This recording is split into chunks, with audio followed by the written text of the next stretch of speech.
Hello, नमस्कार। आपके अपने परिवार सह शिक्षा में आपका स्वागत। मैं हूं नरेंद्र कुमार। आज आपके सामने हम फिर से एक नया टॉपिक लाए हैं फाइनाइट वर्ब का। क्या है फाइनाइट वर्ब का?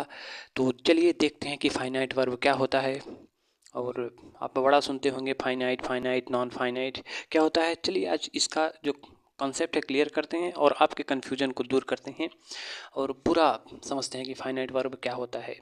ठीक, तो क्या है ऐसे वर्ब जो अपने सब्जेक्ट के नंबर तथा टेंस से प्रभावित होते हैं, फाइनाइट वर्ब कहलाते हैं। बिल्कुल सिंपल सा है, बिल्कुल सिंपल सा है। क्या कि जो अपने सब्जेक्ट के नंबर तथा टेंस से प्रभावित होते हैं।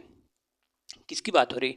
वर्ब की बात हो रही कि ऐसा वर्ब या ऐसी वर्ब जो अपने सब्जेक्ट के नंबर तथा टेंस से प्रभावित होती है वो फाइनाइट वर्ब कहलाती हैं। ठीक, इन्हें क्या कहते हैं? और फुल वर्ब कहते हैं, मेन वर्ब या ऑर्डिनरी वर्ब भी कहते हैं।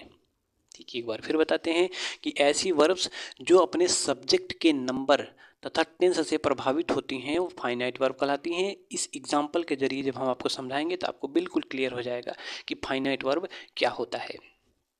देखते हैं, हमने लिखा ही राइट्स अ लेटर।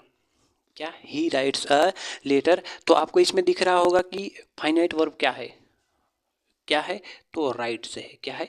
राइट से है। क्या यहाँ पे कहा गया है? ऐसी वर्ब जो सब्जेक्ट के नंबर तथा टेंस से प्रभावित होती है। मान लीजिए कि अगर हमने लिख दिया यहाँ पे, आपका सब्जेक्ट कैसा है? ये सिंगुलर है। कैसा है? सिंगुलर है। अगर मान लीजिए हमने यहाँ पे लिख दिया दे, ठीक, तो क्या ये जो राइट्स है अभी भी राइट से लिखा जाएगा? अगर हमने यहाँ पे इसके स्थान पे दे लिख दिया तो क्या अभी भी यहाँ पे राइट से लिखा जाएगा? आप कहेंगे नहीं। आप कहेंगे नहीं, अभी भी यहाँ पे राइट्स नहीं लिखा जाएगा। ठीक, क्या किया जाएगा? अभी भी राइट्स यहाँ पे नहीं लिखा जाएगा। क्यों नहीं लिखा जाएगा? क्योंकि यह जो राइट्स है ये क्या है? एक फाइनाइट वर्ब है। फाइनाइट वर्ब को हम क्या कहते हैं? सीमित क्रिया। क्या कहते हैं? सीमित क्रिया। सीमित मतलब सीमित हो गई वो, कि उसका भाई जो सीमित है उसका किसी न किसी का प्रभाव है उस पर, तभी ना वो सीमित है ना। तो वही वर्ब क्या हो गई? ये सीमित हो गई। सीमित किस कैसे हो गई? कि इसके सब्जेक्ट का नंबर तथा टेंस से प्रभाव पड़ रहा है उसके ऊपर। अगर सब्जेक्ट क्या है यहाँ पे सिंगुलर था तो हमने राइट्स लिखा। यहाँ पे क्या हो गया? प्लूरल हो गया। इसका मतलब सब्जेक्ट यहाँ पे कैसा था? सिंगुलर था। यहाँ पे सब्जेक्ट कैसा हो गया? प्लूरल हो गया। तो यहाँ पे नंबर कैसा था? सिंगुलर था। यहाँ पे क्या हो गया? प्लूरल हो गया। तो यहाँ पे हमने राइट्स लिखा था, यहाँ पे राइट्स नहीं लिखा जाएगा। क्या हो गया? ये जो राइट्स है ये सीमित हो गई कि नहीं? इसके साथ में तो इस राइट्स हो गया, इसके साथ में क्या हो जाएगा? इसके साथ में तो राइट हो जाएगा। क्या हो जाएगा? राइट हो जाएगा। ये सीमित हो गई कि नहीं? ये बंध गई, अपने आप में बंध गई। राइट्स बंध गया। किसमें? कि अगर सिंगुलर रहेगा तभी तुम आ सकते हो, और अगर प्लूरल हो गया तो तुम आ नहीं सकते। तुम केवल सिंगुलर के साथ में, ये जो राइट्स है तुम केवल सिंगुलर के साथ में ही आओगे, बाकी प्लूरल के साथ में तुम नहीं आ सकते। तुम्हारी एंट्री प्लूरल के साथ में नहीं है। ठीक उसी प्रकार यहाँ पे देखते हैं, हमने लिखा राम इज ईटिंग। क्या कहा? Ram is eating. Is eating हमारा यहाँ पे क्या है? फाइनाइट वर्ब है, सीमित वर्ब है, सीमित क्रिया है। क्यों? क्योंकि अगर हम कह दें कि दे इज ईटिंग, दे इज,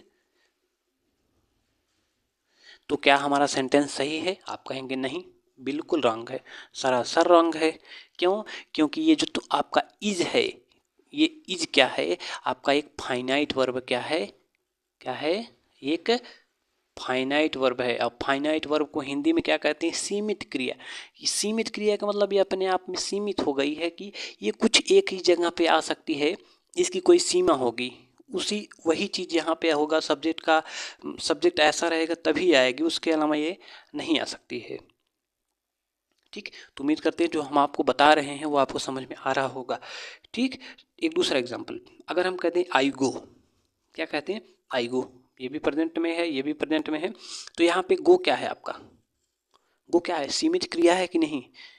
क्या है? सीमित क्रिया है कि नहीं? क्यों? अगर हम लिखते हैं यहाँ पे ही गो, तो क्या यह सही है? आप कहेंगे नहीं, ये सही नहीं है, ये गलत है। क्यों? क्योंकि जो सीमित क्रिया होती है वह अपने सब्जेक्ट के नंबर तथा टेंस से प्रभावित होती है। यहाँ पे सब्जेक्ट का नंबर कैसा था, यहाँ पे प्लूरल था, यहाँ पे भी वर्ब भी क्या थी, प्लूरल थी, तो ये हमारा सेंटेंस सही था। जबकि यहाँ पे हमारा ये तो सिंगुलर है, ये प्लूरल हो गया, इसलिए ये हमारा सेंटेंस क्या हो गया, गलत हो गया। इसलिए गो क्या है यहाँ पे, तो आपकी फाइनाइट वर्ब है। क्या है, फाइनाइट वर्ब है। वही चीज़ में कहा है कि सब्जेक्ट के नंबर तथा टेंस से प्रभावित होती है।